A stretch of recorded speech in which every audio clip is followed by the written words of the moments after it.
Кутман кеш, ассаламу алейкум ва рахматуллахи ва баракату.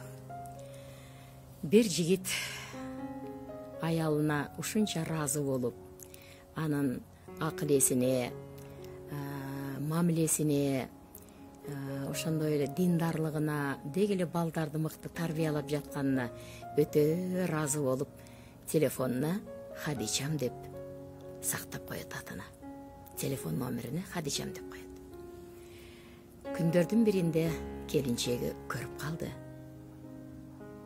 Кечиресиз, балдардын атасы Хадичам деген ким? Деди. Күйөөсү унчукпай жер карады. Мен сизден сурап атам, Хадичам ким? Деп баягы кызгануу сезими ойгонуп кетти. Күйөөсү дагы эле жер карады. Ой, бай болгур, мен сизден сурап атам. Ким ол Хадичам? Деп үнү мурункудан катуураак чыгып калды. Өзүнөн сура, деди күйөөсү. Сурайм? Азыр сурайм мен аны. Сурабай эле. Апкел, деп телефонун алып чала койсо, өзүнүн чөнтөгүдөгү телефону шыңгырап калды. Ай, менин телефонум шыңгырап атат го, десе күйөөсү, акырын колунан кармап.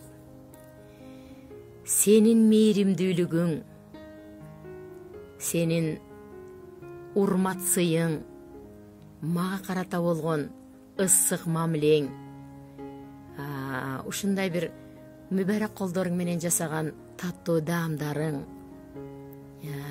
мени түшүнө билгениң, менин айыбымды жаба билгениң, кемчилдиктеримди жашыра билгениң, сенин сылыктыгың, сенин түшүнүктүүлүгүң, десе келин ылдый карап, көзүнө жаш толуп калды. Башынан сылап акырын. Менин кымбаттуум, менин кубанычым, менин дөөлөтүм, менин бакытымсың сен, дегенде баягы көздөрүнүн жамгыры куюлуп кетти. Сен менин ырахатымсың, сен менин сүйгөн жарымсың. Эми билдиңби Хадича ким экенин? Деди. Келин бир кезде жамгыры токтобой, таксырым, мени кечирип коюң. Мен сиз ойлогондой болом, сиз айткандай болом. Көрөсүз, мен эч качан сизди жер каратпаймын, деди. Күйөөсү акырын келип кучактап, жакшы сөзүн айтып, көз жашын арчып. Эми билдиңби Хадича ким экенди? Мени Хадичам, менин жаным, менин Хадичам, деди. О Аллахым, альхамдулиллах, эгерде жубайларда эң негизгиси жашоодо бирин бири түшүнө билсе, ашыкча сөздүн кереги жок. Жубайлар бири-бирин аябай жакшы көргөндө үн жогоруп калат. Жүрөк жакын болгондо үн жогоруп калат. Катуу үн чыкпай калат. Көз караш менен эле түшүнүп койсо болот. Жүрөктөр алыстап калганда үн бийигирээк чыга баштайт да, айкыры кыйкыры ошондо чыгат. Караңыздар, эгерде жубайлар бир толкунда сүйлөшсө, бир багытты карашса, анан пайгамбарыбыз саллаллаху алейхи вассалам айткандай, диндар болсо эч качан утулбайсыңар деген да. Байлыгына, сулуулугуна, тегине, жалгыз кыз экенине карабай, ошо dindarına үйлөнсөңөр эч качан утулбайсыңар деген.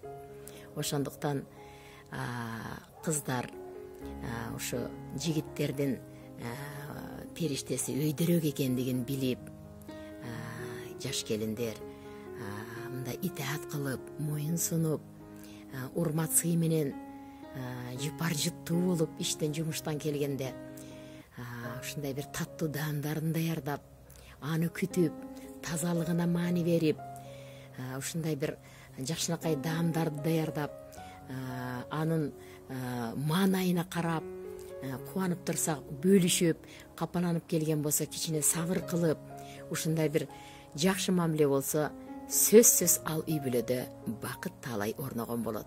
Анан перзенттер сөзсүз экөөнү карап, эмне кылат? Үлгү алат. Кудайым ушу бүтүндөй жубайлардын ортосунда түшүнүүчүлүк болсун, урмат сый болсун, бири-бирин жакшы көрүү болсун, үлгүлүү мыкты жашоо болсун. Көркөм мүнөз бардыгынын дагы басымдуулук кылат да.